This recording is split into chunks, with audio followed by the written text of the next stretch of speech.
My name is Sheena Allen, and I am the founder and CEO of Capway. Capway is a financial technology company, and we focus on the financial health of the underserved, so the unbanked, underbanked, and the working poor. I also have my startup before that. I was a founder and CEO of Sheena Allen Applications, which is a portfolio company of more media, digital, entertainment, mobile applications. Welcome to Innovator Tribe Outside the Bubble. A show about bridging the gap between the inspiration of an idea to the creation of a product.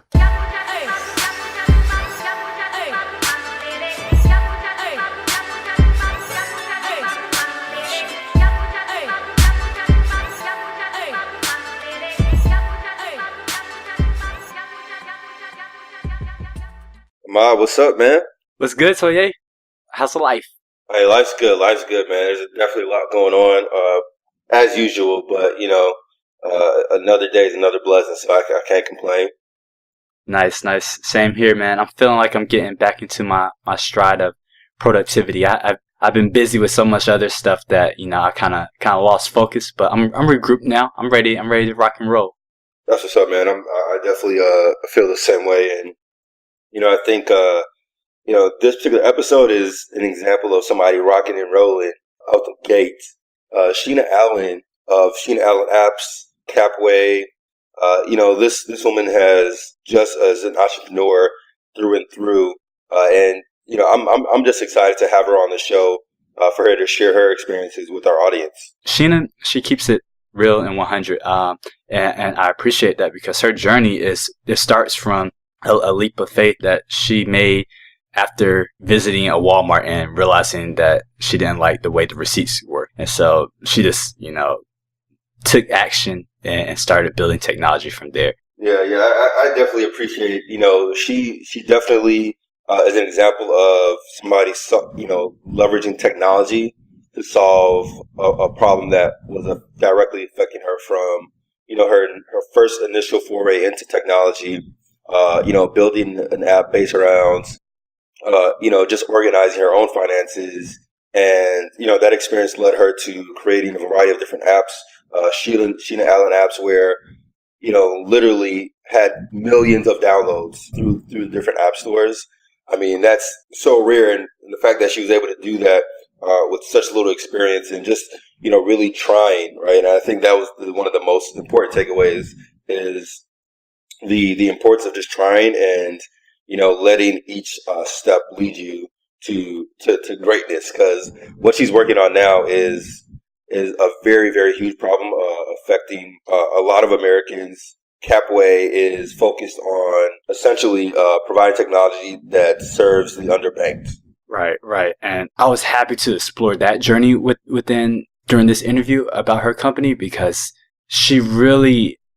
Capway is a representation for any entrepreneur on how value proposition and mission is so in line to how you're going to grow your company and shape your company along the way, and really understanding those values, how that really makes up the DNA of your company. And she really is keen and knows her mission and her value proposition, how it's going to solve it. She gives stories about how that was formulated over time, and it seems something that can be easily overlooked when you're developing your business, but it's something so critical to your business success. Yeah. In this episode, Sheena walks us through how she went about, initially launching her first mobile application, into also how she was able to, just find different resources that allowed her to be successful in building her mobile apps. And now Capway, where she's, raised a significant amount of funds. And not only that, has done just a lot of customer discovery work to make sure that the problem that she was solving was not only a problem that needs to be solved, but really just coming from a perspective that I really feel is going to make Capway successful and really make a huge impact in the community. Yeah, and she didn't do it by herself. She shares her criteria for building a team, and then also finding mentors and advisors to help her make those strategic decisions along the way. And it's really I really enjoy how she formulates her criteria for her mentors, especially as well. And it really is represented how much success she's already having with Capway. Yes. So if you're looking, you have an idea and you're looking to figure out how to get started, this is the episode for you, because Sheena definitely is somebody who not only does what she needs to do to get things started, but also finds those resources and outlines those resources in this particular episode to make sure that she's successful in whatever she does. And I think those key takeaways would definitely help anybody who's trying to figure out their first steps into breaking into technology. Yeah. With that, before we jump into the show, make sure to check out all of our past episodes at innovatortribe.com. And then also, if you're vibing with the show, if it's helping you out in your journey, just go ahead and subscribe to the community and drop your email address, and we'll be happy to connect with you, keep you updated with all the developments and new content that we're crafting up over here at Innovator Tribe. So get into it, man. Let's do it. Cool breeze.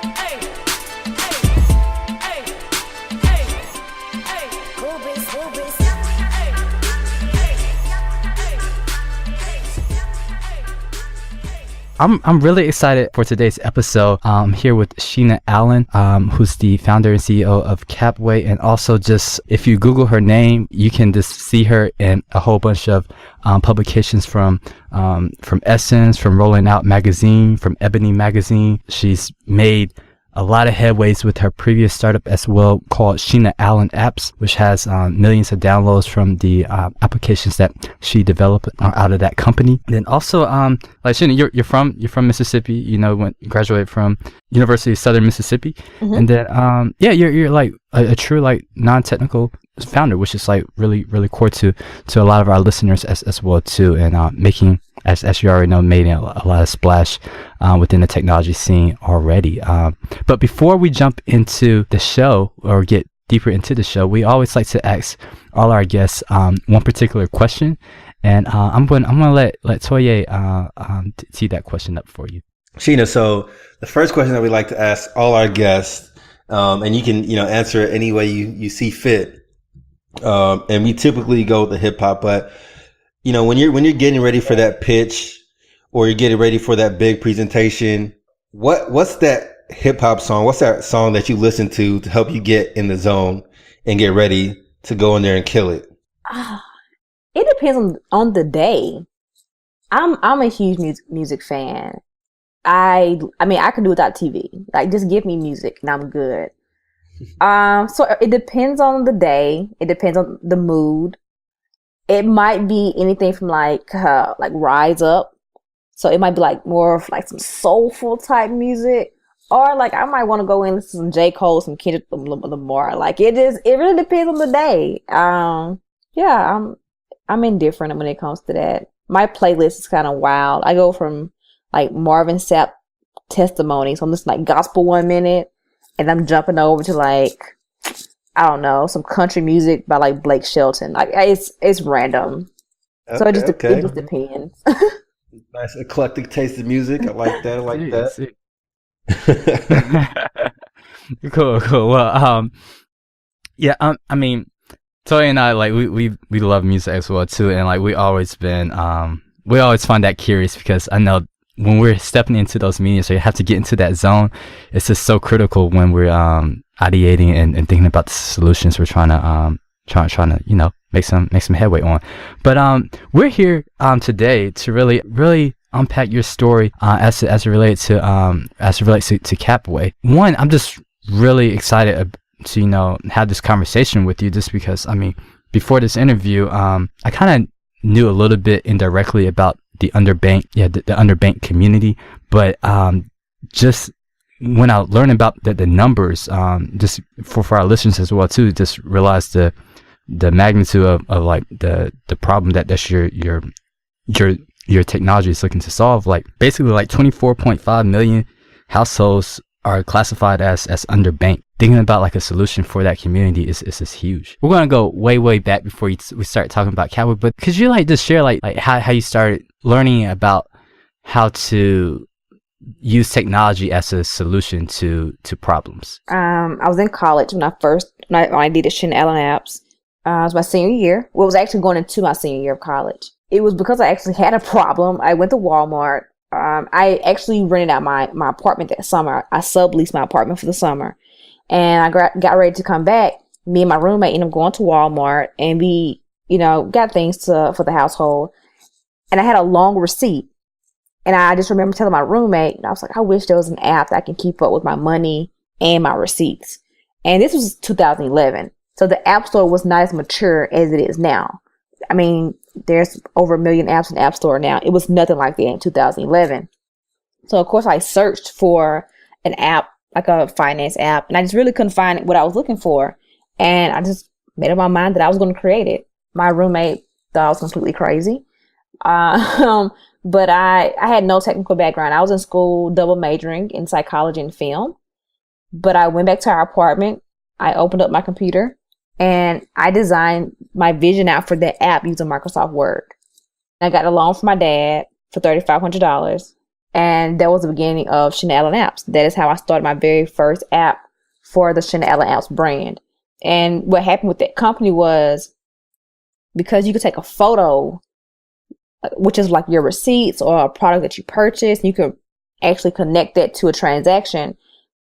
That was what like the whole picture piece came in. And the picture piece was the biggest thing for me. So what I did was I fell in love with the digital piece of it. And every app that came after that in some way dealt with like a video or a picture. And so the company ended up shifting from like this finance app to being more of like a digital media type company. But I mean, it started out from that problem. And the same thing came with Capway. Capway came from a problem. Okay. And, one of the things that, me and Amal talk about really, because even for us, how we kind of got into technology was, we saw a problem that, we felt personally connected to.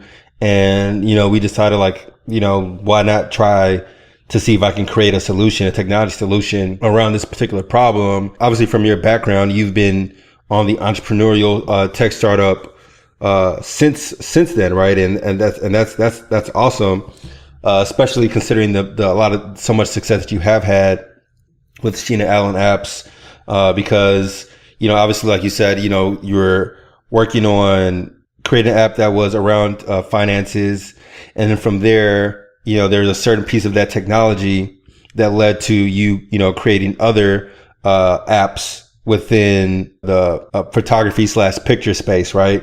And it seems like your career as an entrepreneur has, essentially, evolved and grown from there to the point where you're working in Capway, solving a problem that, an economic problem, right? That is affecting, millions of Americans in a way that if you're able to solve that solution, you're literally going to be changing people's lives. Mm-hmm. The great thing about technology is that, you can come up with an idea and figure out where the resources are and pull those resources together to hopefully solve that issue.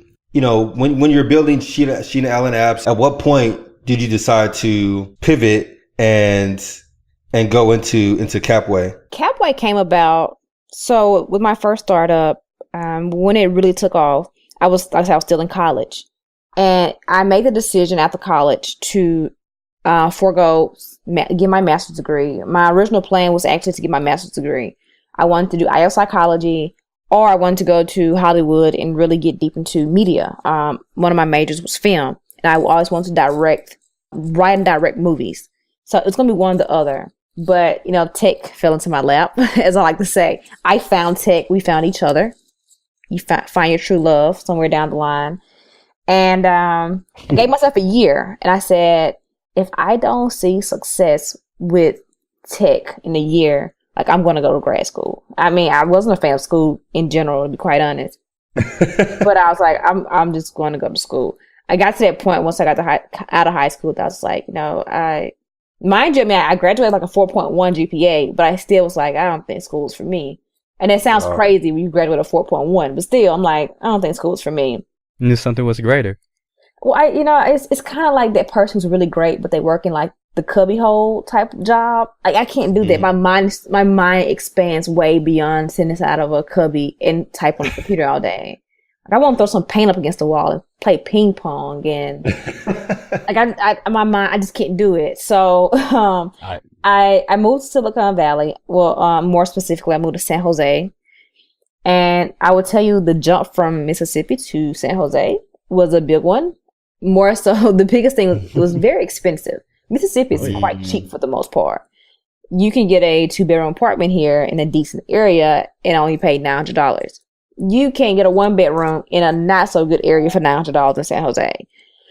Nope. So the biggest issue was financing. You guys understand, like I'm coming fresh out of college. I don't have any money.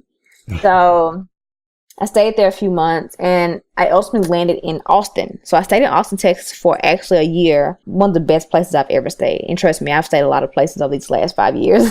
I was going to say, you went from San Jose to Austin. Yeah. But Austin was a wonderful place. It was so clean for one. Oh my gosh, it was so clean. It was very nice. My first real mentor was in Austin. Josh Kerr taught me a lot.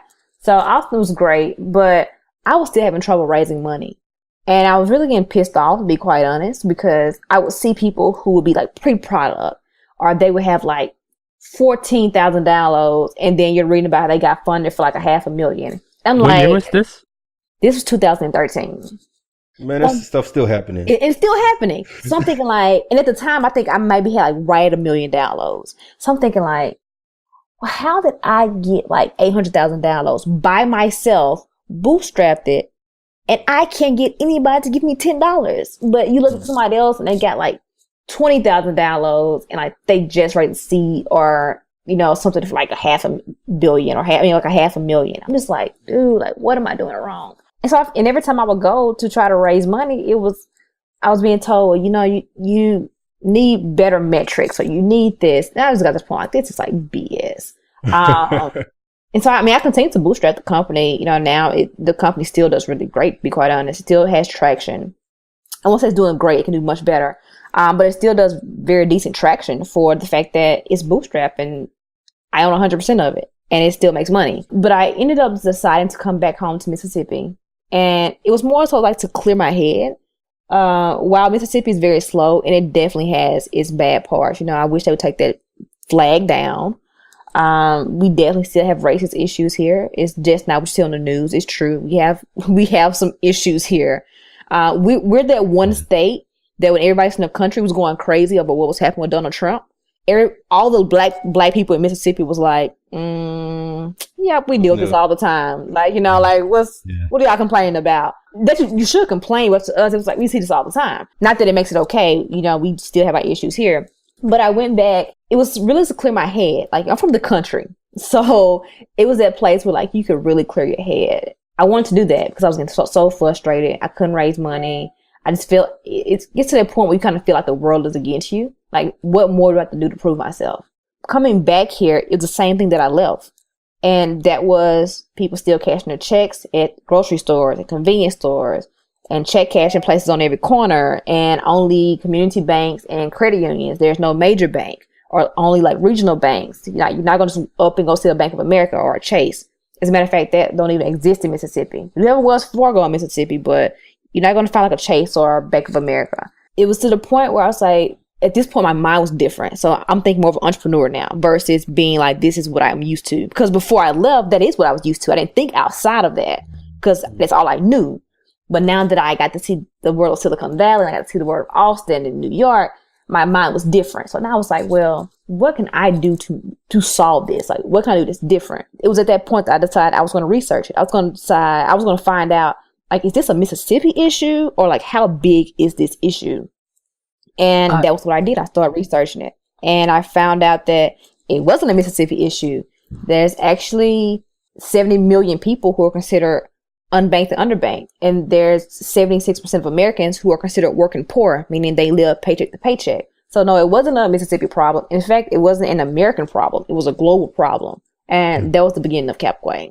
That's a true journey in itself, from when you first developed Sheena Allen apps and through the struggles of, seeking funding from that, and in that process of just recharging and resetting, you identify something with a bigger calling that you wanted to seek after. But the prior experiences with Sheena Allen apps were critical into you at least having that foundation to think of a solution for Capway. Oh, without question.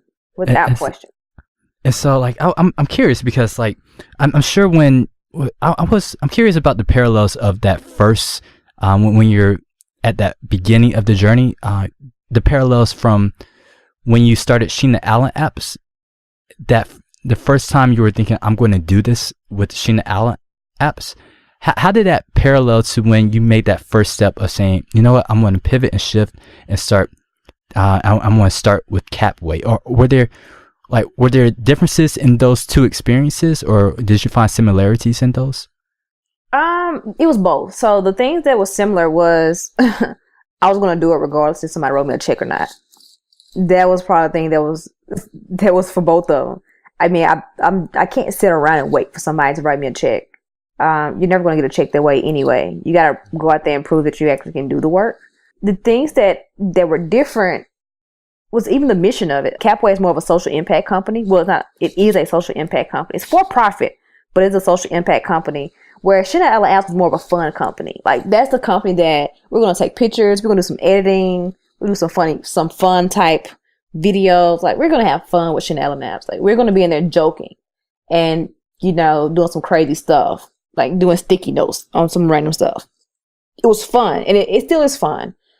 Capway is totally different. Capway, I want to make it fun. Don't get me wrong. It's not one of those like bank suit and tie, like everybody's being serious type things, but it's more serious than Sheena Allen Apps. This is about truly changing lives. I am trying to take a kid who's 19, who comes from a low income area, and break a cycle of him falling back into the exact same predatory cycle that probably his mom came from and his grandmother came from. So the mission and the purpose is totally, totally different. And you have to act accordingly to that.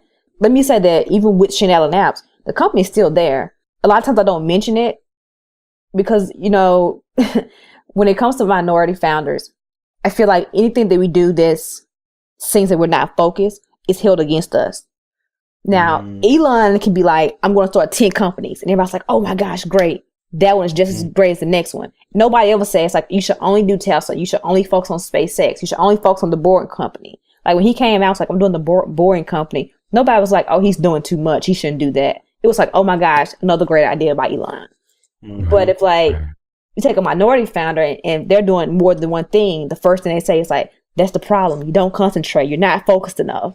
But no, I mean, I still have a vision for Sheena Allen Apps. It's still going to be, I still have this vision for it to be this crazy, crazy, out of the box, off the wall, chilling on Pluto type visionary digital company.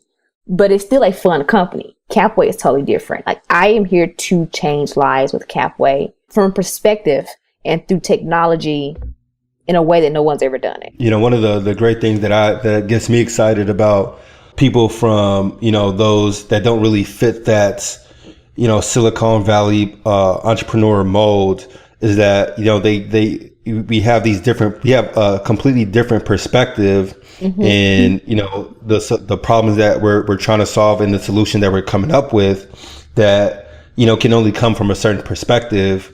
My personal opinion, I feel like that perspective can really be a differentiator in our products and how we talk to the market. So I'm excited because I feel like we're in a place and time now where people like yourself and a lot of the guests that we do have are the people that are kind of changing that narrative of what a successful tech entrepreneur can look like.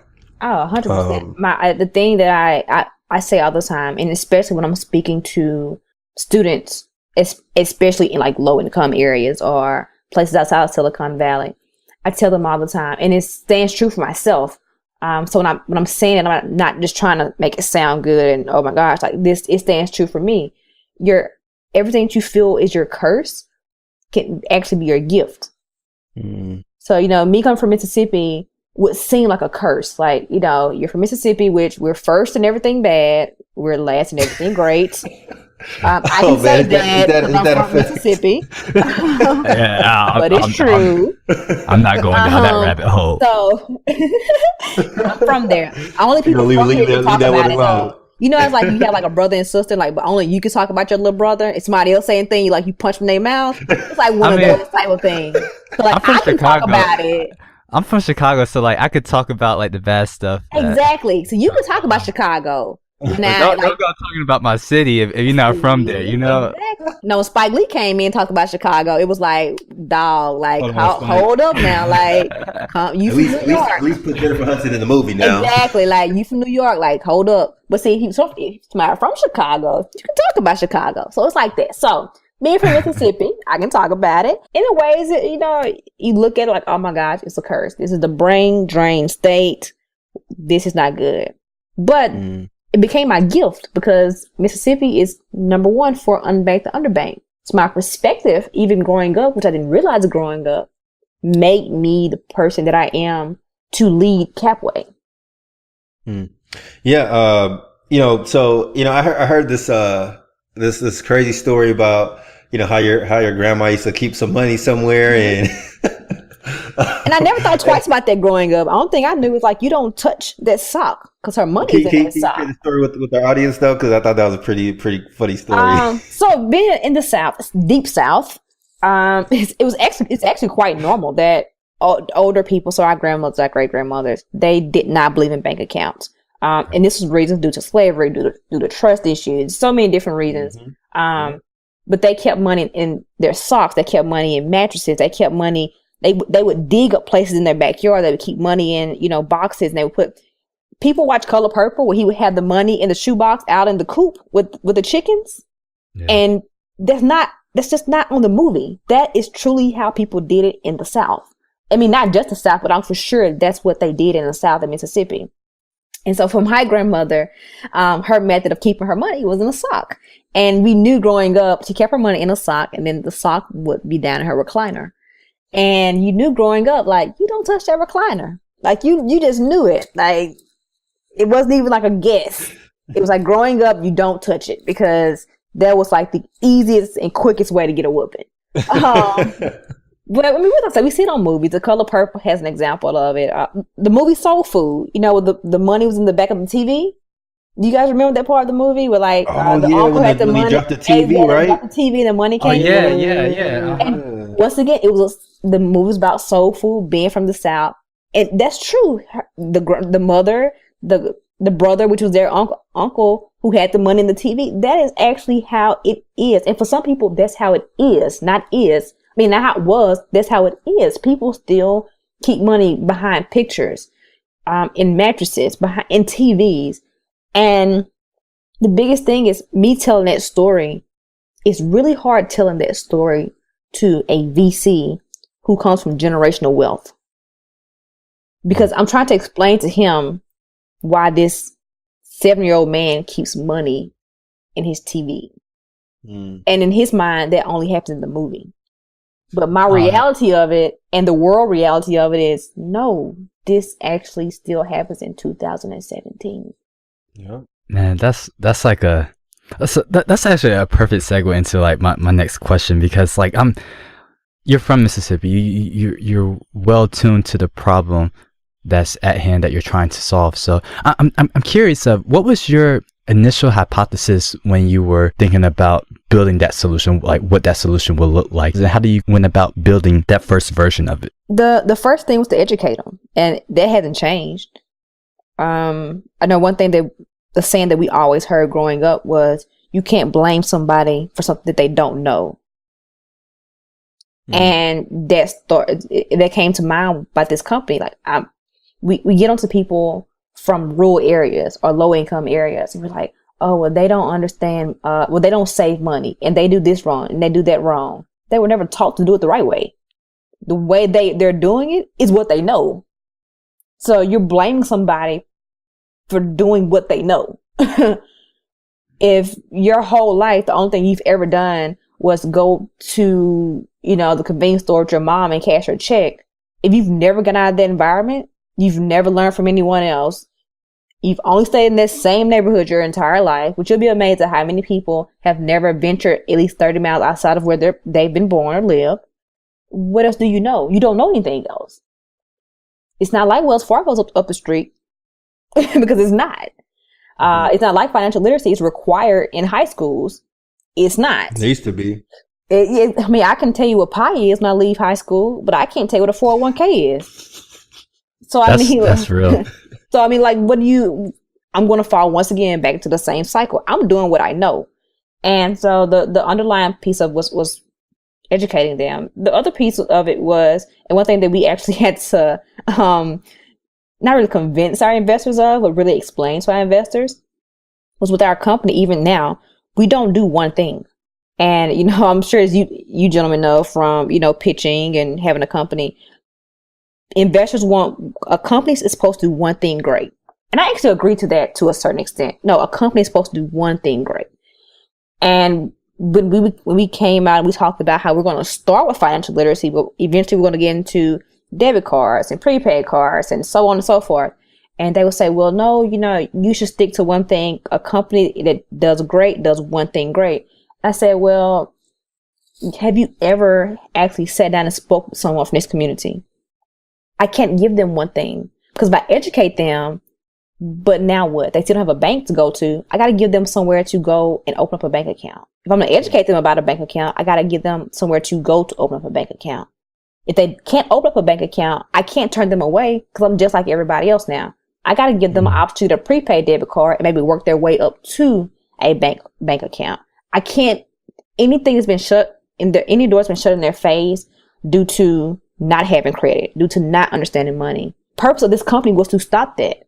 So any tool that stops me from having to close the door in their face, we're going to offer it. And it's not like we're trying to do it all at once. And I had to explain that to them. Like, we're not trying to do it all at once. It's not like we're trying to come out with all the bells and whistles that we possibly can, like on day one. But the purpose of this company is to be a financial health company.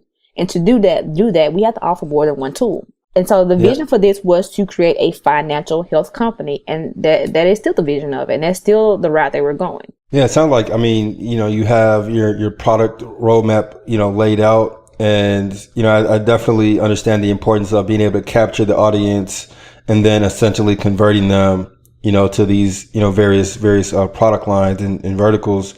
But I think it's definitely not something that, you know, you're just able to like, okay, first you got to educate them, then we're going to, you know, get them to do the prepaid, then we're going to get them to the bank, right? So I'm curious to know, like, what was the discovery process for where y'all realized, okay, first we have to educate them, right? And then we're going to have to, you know, present these products to them. Like, what was that customer discovery process like for you guys? Well, I will say we did a year of research, and we did on the ground research. We didn't do online research because online research, a lot of it's BS. It's assumption based for one. Other part of it is complete BS. Let's be truthful. You're not going to go into like Trenton, New Jersey and be like, yo, let me holler at you. Let's talk about money. Like, no, like, let's be real. You're not going to go to Jackson, Mississippi to the hood and be like, yo, let's sit down and let's talk about finances. You better hope you make it out. So you're trying to rob them or something. Exactly. Like, come on, that's not going to work. So we knew for one that a lot of it was assumption based, and the other part was just complete BS. So the number one thing was actually the reality of it. And what helped us was that we understood the reality of it, because me and my co-founder, we are from Mississippi. So the reality of it was our family, our friends, our neighbors. That was the first thing. That was a big piece of it. And we knew that because we have family members who have prepaid debit cards, and they get so comfortable with reloading that prepaid debit card every month and paying that $9.95 fee. They get so complacent and just fine with it. They never switch. They never say, okay, well, now it's time for me to convert over to a bank account. No, because it's so much easier to walk in Dollar General and pick up one of the 50 million prepaid debit cards that's available and load money on it. That's reality. We know that. I look at people who do it all the time. I know people personally who do it. The second part did come from research, though. It came from us sitting down with every different group possible. Everything from middle school kids to high school kids to the millennials to women who, you know, maybe got into a marriage early, or they got from somebody who ran the household, and then once they finally left, they had no clue how to handle money because that's what the man always did.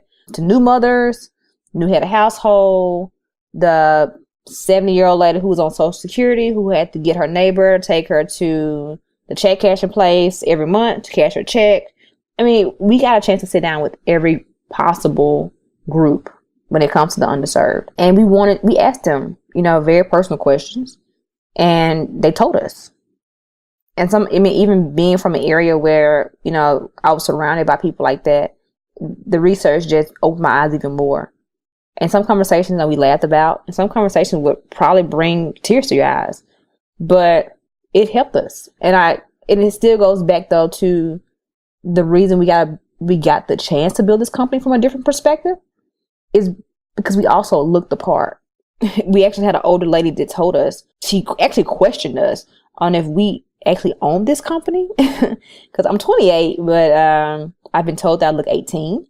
That's not a bad problem to have. Not a bad problem. I'm hoping like I have the Halle Berry effect. So like when I'm 50, I look 25. So I'm not complaining. But, you know, she was really curious. She just couldn't wrap her mind around the fact that we were like these young black kids, as she says, who own this like finance technology company thingy. She couldn't wrap her mind around it, but it actually made her open up more to just being real blunt and honest with us. And we really appreciated that. But we got it a lot. So, I mean, it's not a bad thing in any way. It was probably one of the good parts about it. Like we were more relatable. Let me say that. Like we didn't walk in, like the average banker that you probably think of, it's going to be like that, you know, that 60-year-old white guy with the gray hair. And then here, like we walk in with like t-shirts, you know, we're like in our 20s. We're talking to you about like money and how can we help you and what will it take to change you from having to give up $20 every month just to cash your check. Yeah. And, you know, they told us stories and they gave us blunt and honest answers. Some that would make you cry and some that would make you laugh. So that is how we came up with. The whole process as you're describing is like something that we call in the industry that ethnographic research. Like that's essentially what you did with this, doing that consumer insight, sitting down, having those interviews, and then segmenting out the feedback that you receive from the interviews to pull that into how you're going to build out the features or the solution through your technology. Just to bring some context, you know, like, or not bring, but add context for our listeners like that. Like, I love ethnographic research just because of so much details that you can discover that you probably really weren't thinking about, or you had a hunch, but it just gets validated when you hear that feedback from the people you're talking to and interviewing. I mean, the thing about it, let me say, we're not the first to try this. I'm not going to sit up here in this interview or any interview and make it sound like we're coming up with this like out of the box idea to save the whole world of the unbanked and underbanked. No, plenty of people have tried this. Plenty of people have failed. And the number one question that we're asked, or that I mentioned before somebody even asked it, which is, you know, what makes you different? Like, Wells Fargo's tried it. You know, Chase has tried it. In fact, Chase has a documentary out called Spent. It's like 30 minutes long. It's actually a really good documentary, by the way. But, you know, these companies have billions of dollars, and they can hire the best of the best. Like, what makes you different? You're this 20-year-old, you know, black girl from Mississippi. Like, what makes you think you're going to be able to solve a problem in a way that, you know, the major financial institutions haven't been able to do it? For me, the answer is simple. It still comes back down to perspective. Wells Fargo is never going to build their company the way that I'm going to build my company. Yeah, I mean, you hit it right on the head. You know, that perspective is just going to be different. And, you know, that's, like I said, that's why I'm excited, because of the time and place that we are right now in history. People have access to information. You know, college juniors who are walking outside of Walmart come up with an idea, decide to create an app, you know, and kill it on the app game, and, you know, moving on to, you know, solving problems in the community. This is definitely, you know, what a time to be alive. Shout out to Drake. Always happens at some point. I had to. I had to. It was too easy. He's the guy right now. So shout out to Drake.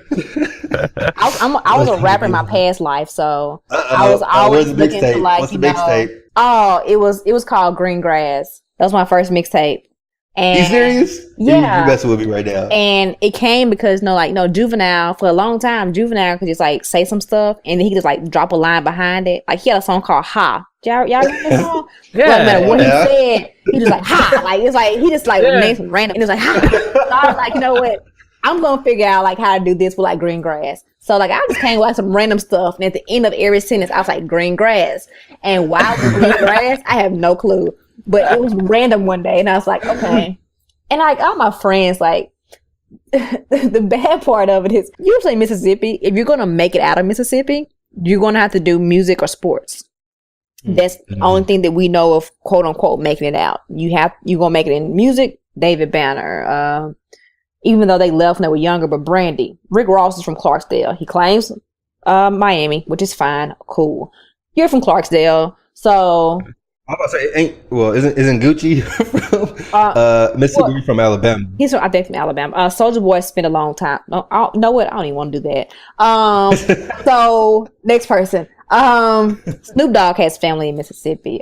We actually have some pretty nice people from Mississippi in the industry. They don't really claim us, which is fine. But You represent well. It's cool. But music, sports. We have Jerry Rice. We have Monte Ellis, who even plays now. We have some legends. I think, as a matter of fact, Mississippi has more Hall of Famers than anybody else. I might be wrong, but we're pretty high up there as far as like well-known football players that come out of Mississippi.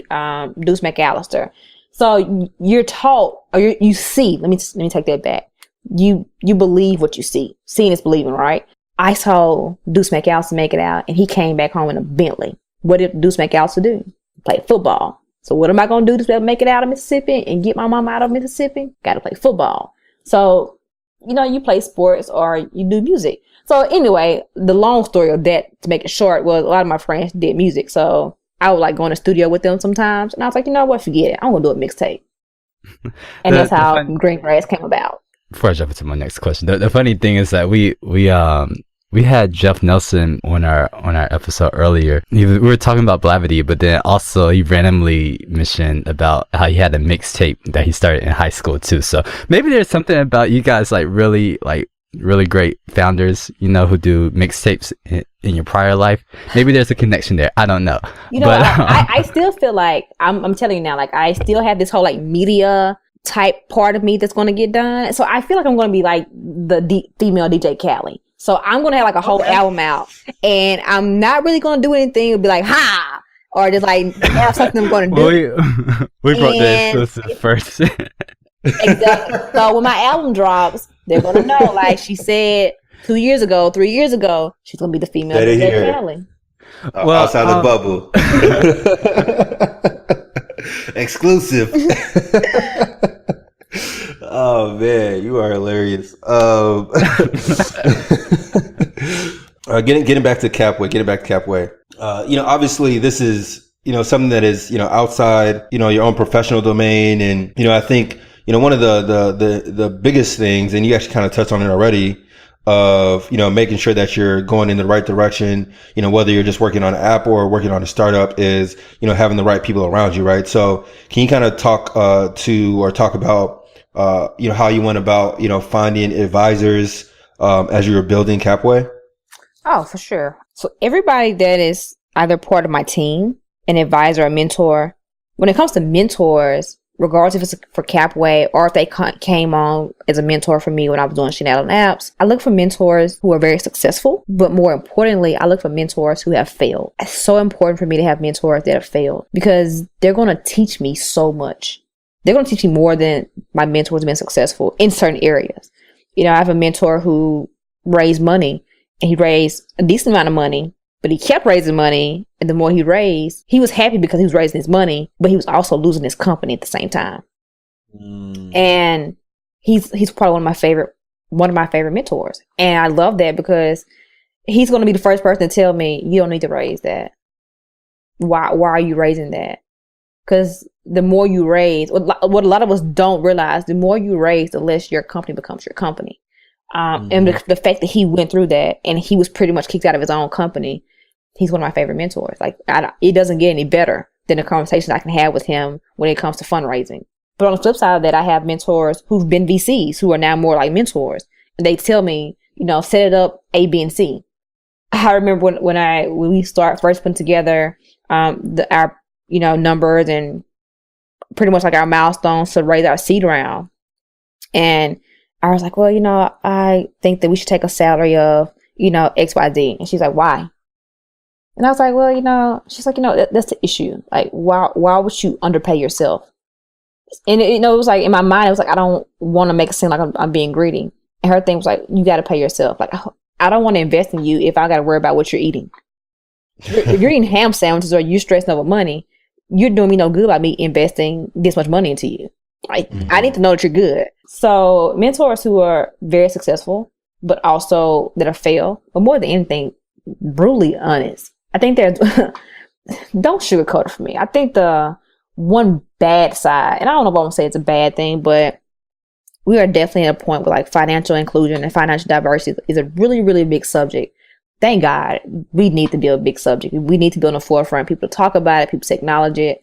But I think one bad side to this conversation that's going on now is you have some people who come in and they just want to say yes to everything dealing with like Black founders because they don't want to hurt our feelings and they don't want to end up, Black Twitter attacking them.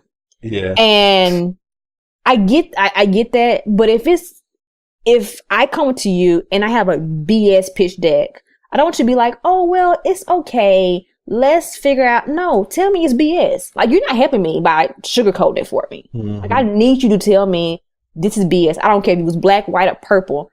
What you just brought me was BS. Because what's going to happen is by you encouraging me because you don't want to hurt my feelings, I'm going to go and pitch it. And now they're going to be looking at me like I'm crazy. That's why you're my mentor. Tell me that it sucks. So I love all my mentors have to be brutally honest. And trust me, they are. They will all tell me just right up, that sucks. Don't do that. You shouldn't do this, or you should do this. They definitely leave it open to me. A lot of stuff's open to me, but they're that brutally honest that I need. When it comes to my team, the first thing I tell anybody who works with me is that you got to work with me. I hate when somebody says, are you hiring or are you looking for team members? Like, I want to work for you. I don't want anybody to work for me. The thought of working for me just sounds like so like eerie. Like, yeah, like I'm working for somebody. Like, I don't want you to work for me because then you're going to feel like I'm the boss and you just kind of coming in and getting a paycheck. Mm-hmm. I don't want you to do that. Like, if you're working with me, even the sound of saying you work with me sounds so much different from saying you work for me. You're going to give me your effort. It's going to be totally different by working with me than working for me. And more importantly, I don't, especially with Capway, not so much with Sheena Allen now, to be quite honest, but definitely with Capway, your qualifications for what I'm asking you to come in to do is not number one on my list. And most people say, what the hell? When I say that, let's look at everybody who has tried this before us. Let's look at the major financial institutions who've tried it. Let's look at the companies out there now who are also trying it that have failed. Wells Fargo has enough money to bring in the best data researchers in the world. They have the ability to bring in the best developers. They have the ability to bring in the best people that does analytics. But yet it still has not worked out for them. You being qualified to do it is a big piece, but it's not number one on my list. If you don't understand the purpose of the mission and understand why we do what we do, you being qualified does not help me. Because if I took a guy out of Stanford and he was great at data research and I brought him into this company and I needed him to go into Clarksdale, Mississippi and to talk to those people and let's get something on the ground in Clarksdale, Mississippi. If he's so mentally withdrawn from what we're doing anyway or from the people, him being qualified doesn't help me at all. You keep it real, straight, no chaser, and I appreciate that. And our listeners will appreciate that greatly. And so I'm curious, like, how do you qualify your mentors and your advisors for the company then? A lot of times, some of them have actually seek me out. A lot of times I seek a lot of them out. Perfect example, there was an event at Google, because I spend most of my time in New York now, to be quite honest. New York is like fintech capital. So for better valuation, for better resources, I spend most of my time in New York. But I was at an event at Google in New York, and there was a panel. And Melissa Bradley, If you don't know her, Google her. She's freaking amazing. She was on this panel, and I mean, it was like 3 people up there. And of course, sometimes, you know, somebody doing a panel, you're just like, okay, next. But when she spoke, she grabs everybody's attention. I mean, everybody's attention. I don't care if you're black, white. I don't care if you were there just because you want to say you went to Google, or you were there really because you want to hear what these people are talking about. She grabs everybody's attention. She's so straightforward. She knows what she's talking about. And that's that, like, the minute I looked at, I was like, she has to be like one of my mentors. Like, she has to be. I know she probably has 50 million people like in her inbox, but I'm gonna find a way that she's gonna be my mentor. She stepped off stage. I think she went and got like some water or some coffee or something. And I'm standing right there. Like, she's probably like, this girl didn't give me time to breathe. But like, I want you. Like, I need you to be my mentor, because the energy and what you just gave me off of that stage, like, I need that part of my life. I need a part of my company's life. I think one thing, I don't know, I tell people all the time, I majored in psychology. I'm actually a really, really good reader of people. I've made a few mistakes. I run from Geminis, so I think I'm a really good reader of people. So that's all you gotta do to be a psychologist. I'm a minor in psychology. See, you gotta do the psychology thing. And my psychology degree told me to run from Gemini, so I do that. But outside of that, I'm a pretty good judge of character, and sometimes it just give me 2 minutes with you. And that's one thing, even with Capway, when it came to us doing funding, a big portion of our funding went to travel. And I know at one time my investors were probably like, why do you have so much money allocated to travel? I'm very old school. Young, but I'm old school. When I say that, we're in a digital age. Everybody emails, do Skype, hang out, we get deals done. You know, you might be all the way in like the UK, we're getting deals done. Great. I'm all for that. For Sheena Allen apps, we do that. Great. I can't do that with Capway. I cannot send an email to somebody and, you know, in Baltimore and say, hey, we want to come in and do this at your schools, or we want, you know, this school to sign up to be part of the Capway program. We want to partner with you for this reason, or we want to come in with your community organization and do this. I don't want to send you an email. I want to get on a plane. I want to come sit in your office. I want to shake your hand. I want to look you in your face. And I want you to know, like, this is what Capway is. This is what we do. And this is why we want to work with you, or why you should work with us. I'm really old school when it comes to Capway, because I think that's the way to build authentic relationships, especially when you're trying to literally change the lives, change the mindset of a group that's been left outside of a financial system on purpose. You know, we didn't even get into that part of it. This has been on purpose. The financial system was not even made for this group of people, and it's not made for them, because if it was, it'd be different. So we're trying to pretty much create a different financial system for a group of people who's been left on the outside on purpose. I need to sit down and look at you. I need to look in your face. I need to touch your hand. I need to shake your hand. I don't want to do that through email. I can't get that through email, but I can get that through me shaking your hand and looking in your face. And I'm going to get that deal done way quicker. And there's a much better chance of me walking out with that paperwork signed if I actually come and sit down in your office and look in your face. Yeah, I totally agree. You know, I think especially in this day and age, you know, being able to get in front of people and talk to them, you know, I definitely believe in, if I can't get you, you know, in person, we're gonna try to Skype, just so I can be able to read your body language and, you know, and pick up on those like subtle cues for sure. Yeah, I mean, Sheena Allen app's totally different. I send emails all the time. I'll be quite honest. So when I say that to say that I think it does matter the type of company that you have. I don't think everybody needs to go and sit down and shake everybody's hand. But for Capway, I need to shake your hand. I need to look you in your face. Yeah, that's definitely a major key. Major key. So, you know, we talked about, you know, how you were able to, you know, talk to secure advisors and mentors, and, you know, you kind of touched on a few times, you know, how you've been able to actually raise money for Capway. And, you know, obviously you have, you know, experience, you know, trying to raise money with Sheena Allen apps. And I'm sure that you're able to leverage, you know, that experience and, you know, also the people that you're able to meet too, right, within that process to help you actually get to the point where you're able to successfully raise money for Capway. So, without, getting too much into the details, could you kind of just share like, your approach and your process in how you were able to raise money for Capway?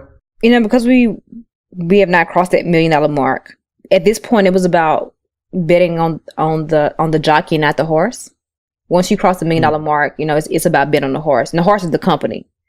Mm-hmm. Before that, when somebody's investing $50,000, $100,000, $200,000, it's about investing in that jockey. Like, because I believe that even if this horse doesn't work, that jockey can get on another horse and train it and do just as great. Mm. So it is about me. It's about the team. And when they came to raising money, once again, it came from people who understood what we were doing. They understood the mission. And if they didn't necessarily understand the mission, it was about, I'm willing to put you in a car. I'm willing to fly to Memphis, Tennessee, because you can't fly to the Delta of Mississippi. There's nowhere to fly there. There's small airports, but nowhere really to fly.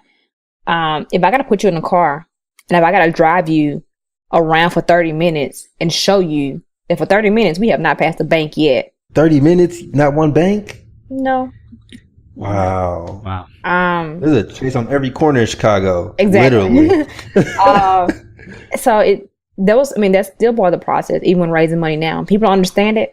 Like, a lot of people, at the end of the day, investors love money. Let me say this. Is it hard raising money as a Black person, or as a minority in general? Yes. Is it harder raising money as a Black woman? Amen. Yes, it is. But at the end of the day, investors love green.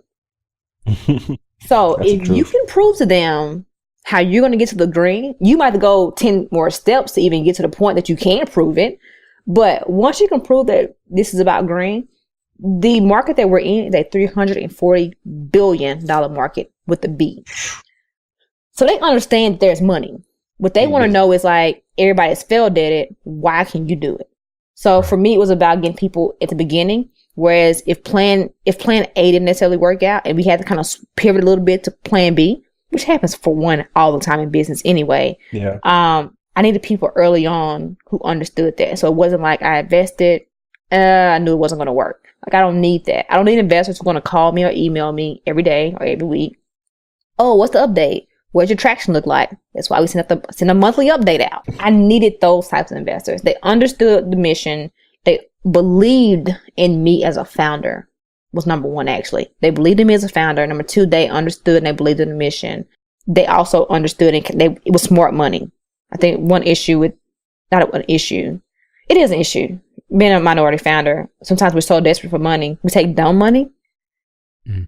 And then, we get this money. We have no clue what to do with it because it didn't come with any resources. It didn't come with any type of network. It was just somebody that we knew gave us some money. And we ended up messing up over it because we really didn't have the right direction. So smart money. Those are my three things.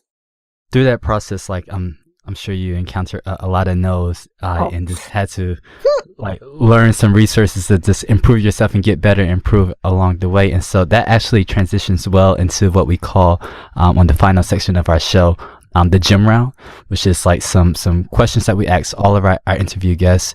But it's like the real like key takeaways that our listeners can learn from and apply to their journey so that, they can be, have a solid foundation to make that first step moving forward. And so with that, I'll let Toye jump in and ask you the first question for the gym round. Let's go. I could be a basketball player, so you got to be good. All right.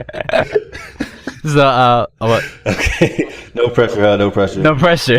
This better be a good question, Toye. So the first question of the gym rounds is, what top 3 tools would you have recommended to yourself when you first started working on your idea? I'm sure you got a lot. You got to pick the top 3 though. Don't read TechCrunch. I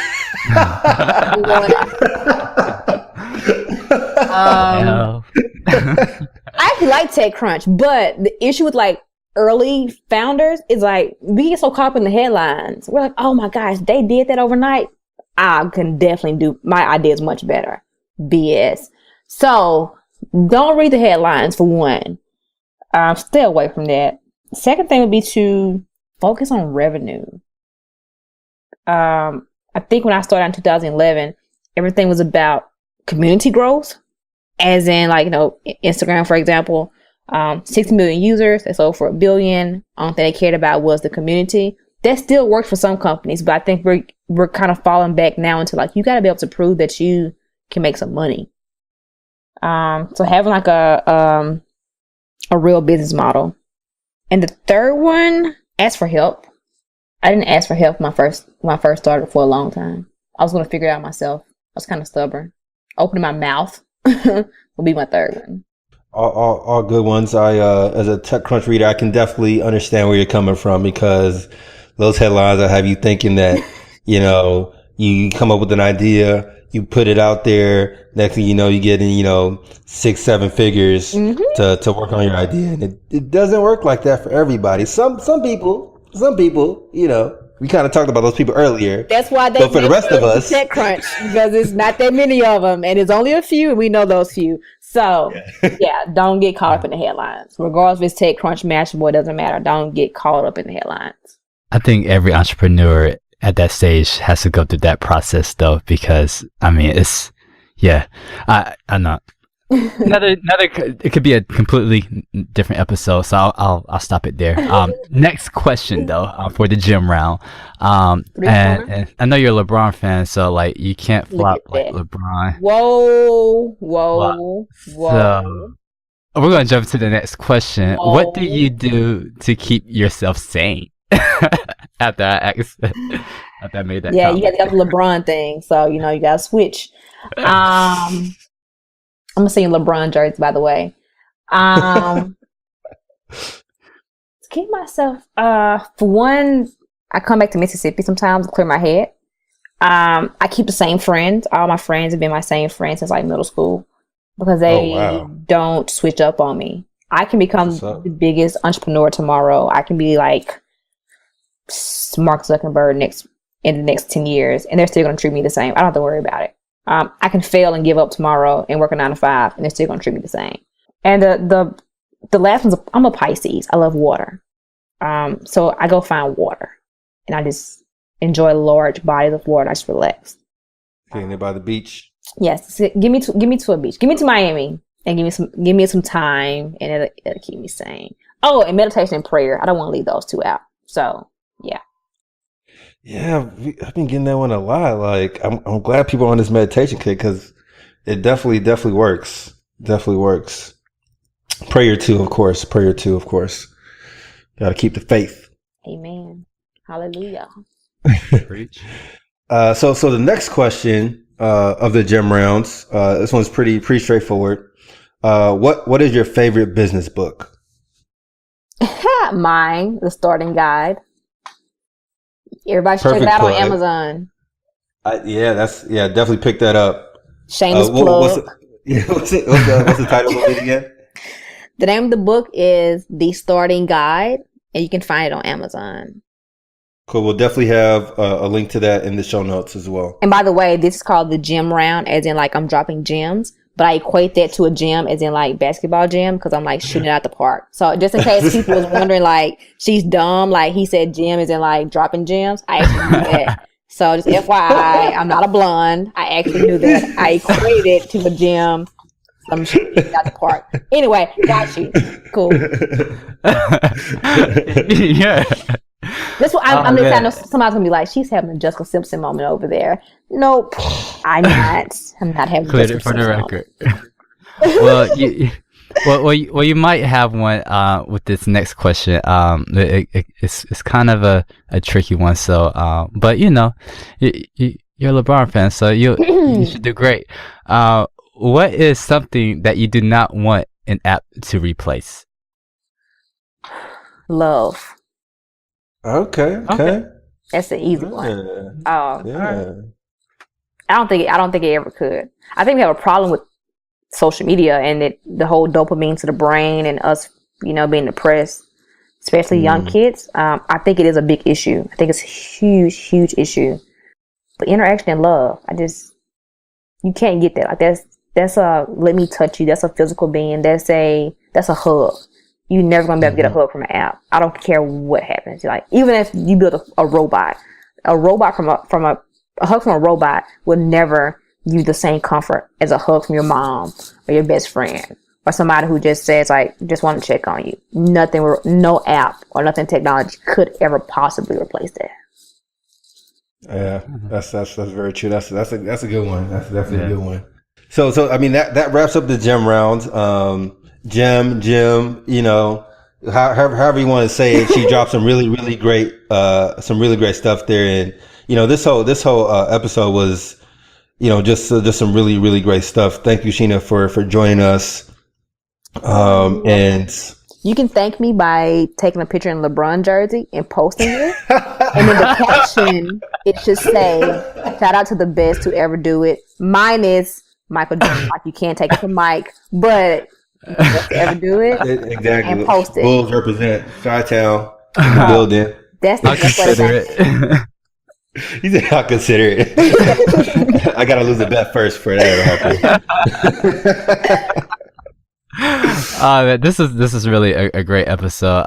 Sheena, like we definitely don't want to end the show without you sharing away any information you want to leave to have people connect with you. Please feel free to any other plugs you want to plug. Any other shameless plugs? Sure. Got you. It's your show.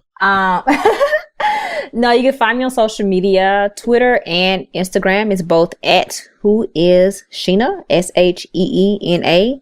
Facebook is /Sheena D. Allen.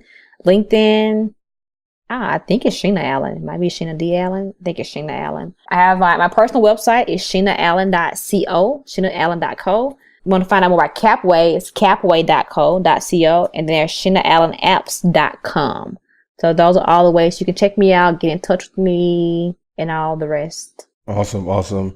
Thanks again, Sheena, for joining us. I'm sure that our audience is definitely going to have some really great takeaways. And I mean, your story is definitely amazing, and inspiring, and, you know, keep inspiring, because I mean, even the problem that you're trying to solve with Capway, you know, is definitely going to have a huge impact. Well, thank you so much.